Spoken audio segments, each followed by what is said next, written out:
Olá! Sejam todos muito bem-vindos ao Educação nas Virtudes em sua versão resumida. Durante esses vídeos, nós vamos conversar um pouco sobre educação, transcendência e virtudes. Eu sou a Débora Araújo e eu queria parabenizar você, porque se você está aqui é porque você entendeu que não basta criar os filhos, a gente precisa educá-los em busca da maturidade. Então, nesse primeiro vídeo de hoje, nós vamos falar um pouco sobre a educação dos pais, tá? E por que a gente precisa falar disso? Porque não se pode falar em educação dos filhos sem antes falar sobre a educação dos pais. Com o passar dos vídeos, vocês vão entender muito bem o porquê disso. Mas os pais, eles precisam ser os primeiros educados, tá? Para que seja possível educar os filhos. Então, tem muita coisa que nós pensamos errado, né? E que nós precisamos ordenar em nós primeiro, antes de começarmos a falar sobre a educação das crianças. Então, trabalhar na educação pessoal é um passo para agora, independente da fase da vida que você está. Se você já é casado, se você ainda é solteiro, se você ainda não pensa em ter filhos, ou se você já tem 10 filhos, não interessa. Trabalhar a educação pessoal é para agora, tá? E a primeira coisa que é importante a gente começar a ordenar em nós mesmos são as nossas comparações com o normal, tá? Isso é uma coisa muito ruim para a gente ter como referência, porque nós acreditamos que o que a gente está vivendo é normal, porque as pessoas à nossa volta passam pela mesma coisa, tá? Então, o casamento desestruturado é normal, a briga entre os cônjuges é normal, os filhos que não conseguem se comportar bem é normal, afinal de contas todo mundo faz isso, né? A gente acredita que o caos é normal, simplesmente porque a vida das pessoas ao nosso redor é um caos. E isso é um problema, tá? Então, a gente precisa parar de olhar para fora e começar a olhar para dentro da nossa família. Tá? A gente precisa deixar de acreditar que o caos, que a bagunça total é normal. E trabalhar para que a nossa casa seja um ambiente de paz, tá? O contrário também acontece. Então, às vezes a gente acha que tudo lá fora é normal, né? E que o caos lá fora é normal. Mas às vezes a gente faz o contrário. A gente acredita que a perfeição também é normal. Então, muitas vezes a gente vê as famílias, né, no Instagram, por exemplo, e as famílias parecem maravilhosas. Mas as pessoas, elas se esquecem que tudo o que é postado é sempre filtrado, né? Ninguém vai se filmar perdendo a paciência com os filhos, né? Brigando com o seu esposo ou com sua esposa. Não vai. Então, o que pode acontecer é realmente a pessoa acreditar que aquela família é assim, que a família é perfeita, né? Que aquela fração da realidade é perfeita. E comparar aquilo com a própria vida e com a própria família. E acabar desanimando, tá? Porque ela nunca vai conseguir ter aquela família perfeita. Não vai mesmo, gente, porque aquela família não existe, tá? Isso é uma coisa que a gente precisa ter em mente. Então, por favor, mães, parem de olhar para fora e cobrar que os filhos de vocês sejam perfeitos, tá? Pais, parem de cobrar das mães uma produtividade que não existe. É impossível a gente ser daquele jeito, tá? As mães, elas olham esses modelos e aí elas querem ser iguais a esses modelos. Aí elas querem fazer academia, elas querem voltar a estudar, elas querem trabalhar fora, também não querem ter ajudante em casa, porque fulana de tal dá conta de fazer sozinho, então eu também dou conta. E aí elas querem deixar a casa um brinco, elas também querem ser influencer, aí quer fazer homeschooling, quer hidratar o cabelo, quer ter uma vida sexualmente ativa. Não dá, gente, não dá, não tem jeito, tá? O que tá acontecendo são mulheres frustradas, extremamente estressadas, com problemas de sono, completamente esgotadas. Por quê?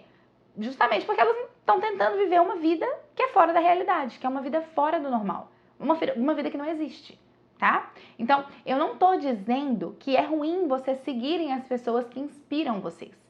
Não é um problema. Isso é muito bom, na verdade. Isso te eleva aos seus propósitos. O problema é quando você começa a exigir de você mesmo e da sua família coisas que são impossíveis, tá?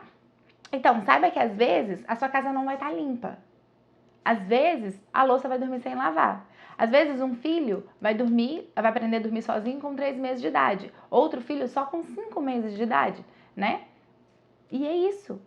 É assim mesmo que acontece, porque ninguém é igual, ninguém é perfeito. Então, faça sempre o seu melhor, mas trabalhe a virtude da humildade e aceite que você é falha, tá? Que os seus filhos são falhos, que o seu marido é falho, que vocês não vão ser perfeitos, porque não tem que ser mesmo, tá? Desse jeito a sua vida vai ser muito mais leve. Essa é uma das primeiras coisas. E aí é importante a gente lembrar também que as coisas que acontecem no ambiente familiar, dentro da nossa casa, marcam o mais íntimo do nosso ser, tá? E vai marcar a forma de ser dos nossos filhos também. Então, tenta deixar as coisas mais leves, simplifica a rotina, não tenha excesso de regras o tempo inteiro, não brigue o tempo inteiro, diminua os estímulos, tá? Essa é uma coisa que vocês têm que ficar gravada na cabeça de vocês, tá? É uma coisa que eu preciso muito dizer aqui pra vocês, é sobre os estímulos. Os pais hoje em dia, eles estão ligados em tudo, com um monte de tarefa, com muitas coisas para fazer, com muitas coisas para pensar, né? E aí eles não conseguem mais parar. Aí é que tá a questão. Eles não conseguem ficar quietos por um tempo. Então, se eles se propõem, por exemplo, a rezar ou a fazer uma meditação, eles param, mas a cabeça continua. Então, você pensa no trabalho, aí pensa na louça que tem que lavar, pensa no problema que tá dando na escola, pensa na conta para pagar, mas não consegue esvaziar a mente, não consegue parar. Se você pudesse se observar de fora, você ia ver o quanto você demonstra essa agitação e essa desordem, tá? É claro da gente ver do lado de fora. Então para um pouco, desliga o celular, se desliga, tá? Aproveita as pessoas que estão ao seu redor, aproveita os seus filhos, tente se acalmar sua mente, viver um pouquinho aquele momento específico sem ficar pensando em outras coisas, tá? No ambiente familiar é necessário que todos tenham paz, todos estejam bem, tá? E todas as pessoas precisam ajudar para que esse ambiente familiar ele funcione, inclusive as crianças, tá? E aí todo mundo tem que estar bem, não só as crianças, os pais também. Os pais eles precisam estar ordenados, os pais precisam estar em paz, tá? Então, esse estar bem, esse ambiente externo e interno ajustado, ele vai ser construído por cada um dos indivíduos da família em particular. Tá? Então, cada um vai construir esse ambiente interno ajustado. Depois, ele vai ser construído no relacionamento a dois entre os cônjuges, para só depois ele ser transbordado na família, tá? Nos filhos, na rotina, na casa. Então, primeiro, a gente precisa construir isso em nós, tá? Porque esse ambiente familiar saudável, ele é possível, mas ele é fruto de um esforço pessoal de cada um esforço pessoal e diário de cada um dos membros das famílias, tá? Como eu já disse, das crianças também. Então, vamos tentar falar um pouquinho agora sobre como esse ser individual, ele funciona, tá? E como que a gente caminha aí para essa educação individual, sobre os processos que o ser humano mesmo vivencia, tá? E aí vamos começar então pelo nosso motor. Qual que é o motor do ser humano? O ser humano ele tem uma coisa dentro de si que impulsiona ele para a busca da felicidade, tá? A felicidade é o motor do ser humano. O que acontece é que muitas vezes nós jogamos a felicidade para ocasiões circunstanciais, tá? Então o que acontece? A gente pensa assim, eu vou ser feliz quando eu me casar, eu vou ser feliz quando eu tiver aquele emprego, eu vou ser feliz quando eu comer um hambúrguer, sei lá, né? Então, isso acontece. A gente joga a felicidade para essas ocasiões porque a gente confunde felicidade com prazer, tá? E isso são duas coisas completamente diferentes. O prazer, ele é uma sensação física gostosa, tá? É alguma coisa externa que entra em contato com a gente mesmo, com o nosso corpo, não só com o corpo, mas conosco, tá? E aí você sente uma sensação gostosinha, é isso. Tá? Então, você sente alguma coisa gostosinha com seus sentidos. Isso é o prazer, tá? Então, sexo dá prazer. Comer um sanduíche dá prazer. Alguém te admirando vai te dar prazer. Ganhar uma discussão vai te dar prazer, tá? Tudo, beber um copo de água gelada num dia quente vai te dar prazer. Entende? É uma sensação física gostosa que a gente sente, tá? Mas a felicidade, ela não pode ser acessada através de alguma coisa que está fora do ser humano, tá? Muito pelo contrário. A gente só encontra a felicidade dentro de nós mesmos, tá? E E a gente só consegue encontrar essa felicidade mesmo quando a gente mergulha de cabeça no que a gente está vivendo naquele momento, tá? E encontra ali dentro o sentido de amar, o sentido de servir naquele momento em que nós estamos, tá? Então, quando você consegue reconhecer a sua missão e sentir que você está exercendo a sua missão, que você está conseguindo cumprir a sua missão, tocando outra pessoa, você consegue encontrar essa felicidade, tá? Ainda que você esteja cansado, ainda que você esteja sujo, destruído, fedendo, ainda que não tenha prazer no seu corpo, ainda que não tenha essa sensação gostosa, essa sensação de prazer, você é feliz. Por quê? Porque a felicidade, ela não está no corpo. A felicidade, ela está na alma, tá? Mas nós só conseguimos ser felizes se nós encontrarmos, dentro dessa circunstância, a forma de servir. E para isso a gente precisa controlar os nossos prazeres, tá? Só é possível ser feliz se nós conseguirmos controlar os prazeres do corpo. Porque os prazeres do corpo, se eles forem desregrados, eles vão se tornar vícios, tá? E os vícios, eles não vão permitir que as pessoas sejam livres para escolher fazer o que elas precisam fazer, para escolher fazer o certo e para cumprir a sua missão de vida. Tá? Então, os vícios, eles vão impedir que você alcance essa felicidade. Então, para agir com responsabilidade, o que a gente precisa fazer? A maior parte das vezes, a gente precisa contrariar os nossos próprios prazeres, né? Então, vou dar um exemplo. Eu preciso de trabalhar e para trabalhar eu acordo às 5 horas da manhã, por exemplo.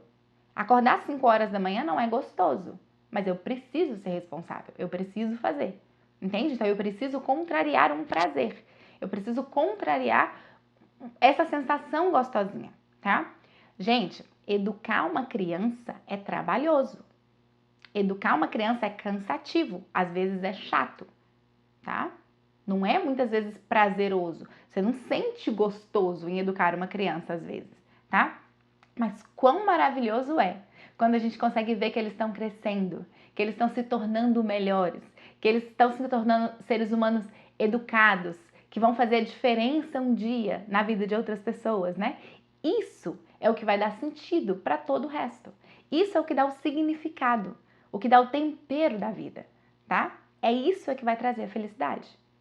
Mas aí também não é dizer, quando meu filho crescer eu vou ser feliz, quando ele for um adulto maduro eu vou ser feliz. Não, é realmente ser feliz a cada passo dado pelo filho, entende? Então, quando ele aprender a primeira palavra, quando ele receber o primeiro elogio da professora, quando receber a primeira nota boa na escola, né? Quando ele oferecer ajuda para alguém que nem sequer pediu a ajuda dele, né? Então, cada pequeno sinal de que ele está se desenvolvendo, que ele está crescendo, que ele está se tornando um ser humano maduro, isso vai alargar o seu coração e vai te tornar cada vez mais feliz, tá? Esse que é o ponto, tá? Mas para que isso aconteça, primeiro os pais, eles precisam ser maduros e eles precisam ter a capacidade de contrariar os próprios prazeres, tá? Para fazer o que é certo. E aí, para que você seja maduro, você vai precisar de 3 coisas especificamente, tá? Então, primeiro, você precisa ter na cabeça, com clareza, os seus objetivos, tá? As suas ideias, ter com clareza os seus ideais. E mais do que ideais, você precisa estar aberto e em busca da verdade, sempre, tá? Ainda que essa verdade faça com que você precise mudar. Ainda que essa verdade te incomode, tá? Que ela gere mudança em você, que ela precise gerar mudança em você, que ela chame por uma mudança, você aceita porque você está aberto a essa verdade. Então essa é a primeira coisa. A gente precisa trabalhar a nossa inteligência, buscar a verdade e acolher a verdade, tá? A segunda coisa que a gente precisa fazer é ter vontade forte o suficiente para a gente poder escolher o melhor caminho a seguir, tá? Então, sem a vontade forte, a gente não consegue caminhar, ok?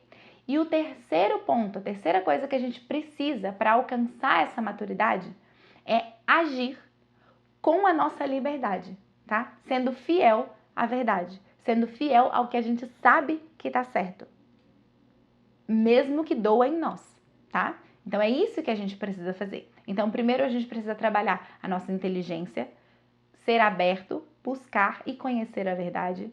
Depois a gente precisa ter vontade forte para, enfim, a gente conseguir agir e atuar no mundo guiado por essa verdade, guiado por essa inteligência, tá? Então, não adianta você apenas saber o que você tem que fazer, né? Você precisa controlar o seu corpo, né? Aumentar a sua resistência ao desprazer, né? Aumentar a sua resistência àquilo que não é tão prazeroso e aprender a suportar mesmo os sofrimentos e os incômodos da vida, tá? Ter controle sobre si mesmo o suficiente para conseguir fazer dar certo, né? É isso que a gente precisa fazer. Então, por que você acha, por exemplo, que a gente não consegue se planejar para estudar 4 horas por dia, por exemplo, para um concurso público e fazer isso? Porque estudar não é gostoso, porque não dá prazer, né? É isso, estudar não é bom, não é gostoso, então a gente acaba rechaçando aquilo. Mas não é isso, a gente precisa de conseguir ter a vontade forte para seguir a nossa inteligência. Se a inteligência, se a verdade está ali nos dizendo que é assim que a gente precisa caminhar, a nossa vontade tem que ser forte o suficiente para lutar contra esse desprazer, tá? Então, por que a gente não consegue fazer dieta? Vocês estão conseguindo entender, né, para onde que eu estou caminhando? Por que a gente não consegue fazer academia? Por que a gente se propõe, por exemplo, a não fazer fofoca, a não falar mais mal de ninguém e a gente não consegue fazer isso? Vontade. A gente precisa fortalecer a nossa vontade. Então, nós não conseguimos fazer essas coisas porque nós não temos o real controle sobre nós mesmos, sobre o nosso corpo, sobre o nosso comportamento no geral. Nós somos totalmente guiados pelos nossos instintos, assim como os animais, né? Os animais, eles fazem isso. E os animais, eles seguem uma ordem, né? Eles seguem uma programação, vamos dizer assim, que é fugir da dor e buscar o prazer. É isso. Mas o ser humano, e em especial o ser humano maduro, né? Ele é capaz de buscar a dor e fugir do prazer, se isso for necessário por alguém. Isso é a capacidade de amar, que só nós temos, tá? E isso a gente consegue desenvolver com treino. É com treino, é repetindo que a gente consegue desenvolver essa resistência. Então, para entender um pouco mais fácil, para vocês conseguirem pegar um pouquinho melhor esse conceito, eu trouxe aqui 4 casos, casos diferentes, e eu quero que vocês tentem perceber o quanto um caso consegue ir avançando um pouquinho mais, cada vez um pouquinho mais que o outro, tá? Então, como que vai sendo um passo a mais de caso a caso, tá? Então, vamos para o primeiro caso. Um homem que acha que o papel dele na família é só trabalhar e ganhar dinheiro. Então, ele trabalha 11 horas por dia, chega em casa cansado, reclama se a comida não está pronta, não dá atenção aos filhos, e quando a esposa quer conversar sobre isso, ele diz que já faz a parte dele, que é trazer dinheiro para casa. Então, essa pessoa, ela não é uma pessoa madura, tá? Por quê? Porque por mais que ele acredite mesmo que a parte dele é só trazer dinheiro para casa, isso não é verdade. E ele nem sequer tem clareza da verdade. Muito provavelmente, né, as pessoas já falaram isso com ele, a esposa quer conversar com ele e ele não tá nem aberto para isso, tá? Então, nem o primeiro ponto essa pessoa aqui conseguiu desenvolver, tá? Então, vamos para o segundo ponto e tenta entender como que a gente vai caminhando um passinho de cada vez, tá? Então, segundo exemplo. Uma mulher é infeliz no seu casamento e ela inicia uma relação com um amante e se apaixona por ele. Pensando sobre essa situação, ela reconhece que ela fez errado, né? Que ela deveria ter lutado pela família e resolvido as coisas com o marido. Mas ela não termina a relação com o amante. Ela diz que ele é o que dá força para ela, né? Que é muito bom estar com ele e que ela tem com ele o que o marido não dá. Então, essa é uma pessoa madura? Claramente essa mulher não é uma mulher madura, né? Mas a gente consegue ver aqui que ela já avançou um pouco mais. Ela sabe o que é a verdade. Ela pensou sobre isso e ela já reconheceu que ela está fazendo errado e ela sabe o que ela deveria fazer, né? Mas ela já se entregou. Ela simplesmente não quer terminar a relação. Ela não quer seguir essa verdade, tá? Então, o terceiro caso. Um homem se atrasa sempre para o trabalho. O chefe dele já o repreendeu e teve uma séria conversa sobre responsabilidade e pontualidade, tá? Então, esse homem, ele reconheceu o erro, ele disse que vai mudar. Ele realmente quer ser um profissional melhor e ele coloca seu celular para despertar mais cedo, confiante de que no próximo dia vai ser diferente. No entanto, no próximo dia, quando o celular desperta, ele não consegue se levantar. Ele vai de soneca em soneca e acaba se atrasando de novo. E aí? Então, esse homem, ele sabe o que ele precisa fazer, né? E ele está chamado a fazer. Ele deseja fazer o melhor. Ele deseja ser melhor. Entende? Ele quer isso. Ele viu o que ele precisa fazer. Ele reconheceu isso e ele quer fazer. Mas ele não consegue fazer. Ele não tem a vontade forte o suficiente para agir em consequência disso, para fazer o correto. Ele quer, mas ele não consegue. Tá? Então aqui a gente já tem um passinho a mais do que os outros casos. Então vamos para o quarto caso. Um alcoólatra, ele é repreendido pela família várias vezes. Ele está acabando com a própria vida, gasta tudo com bebida, nunca está presente na família. É um péssimo exemplo para os filhos e já até perdeu o trabalho por causa disso. Ele consegue enxergar o próprio erro, reconhece e diz que vai mudar. Ele para de beber, mas ele cai uma vez. Ele continua tentando e para de beber de novo, mas ele cai outra vez. E na terceira tentativa, ele realmente consegue parar de beber, por completo. E por fim, ele restabelece a vida dele. Então, essa é uma pessoa que conseguiu enxergar a verdade. Ela ouviu a verdade, ela foi convidada, ela enxergou aquilo, ela desejou aquilo. E aí ele fortaleceu a vontade dele, ele foi, né, de queda em queda, ele foi tentando e fortaleceu a vontade dele e conseguiu no final agir de acordo com o que era correto, tá? Então isso seria assim um exemplo de maturidade. Claro que eu dei exemplos aqui muito extremos, né, para ser mais fácil de entender. Mas a gente pode pensar, né, em uma mãe, por exemplo, que ela é agressiva com os filhos. Ela sabe o que é o certo a se fazer? Ela quer fazer o certo? Ela consegue agir de acordo com o certo? Né? Então a gente pode pensar em um pai, por exemplo, que deixa os filhos na frente da televisão ao invés de brincar com eles, né? Ou a gente pode pensar em uma pessoa que quer começar a fazer oração todos os dias, ou que quer fazer academia, ou é uma pessoa que se propõe a estudar 4 horas por dia. Entende? Essa pessoa, ela conhece, ela sabe o que ela tem que fazer? Ela deseja fazer aquilo? Ela consegue agir em consequência daquilo? Tá? Então, todas essas pessoas, elas precisam saber o que é certo, desejar e ter essa vontade fortalecida para poder alcançar o objetivo, tá? Então, uma pessoa madura é essa pessoa. É justamente a pessoa que vai ver a verdade, reconhecer a verdade, desejar a verdade e ter essa vontade forte o suficiente para agir em consequência da verdade, tá?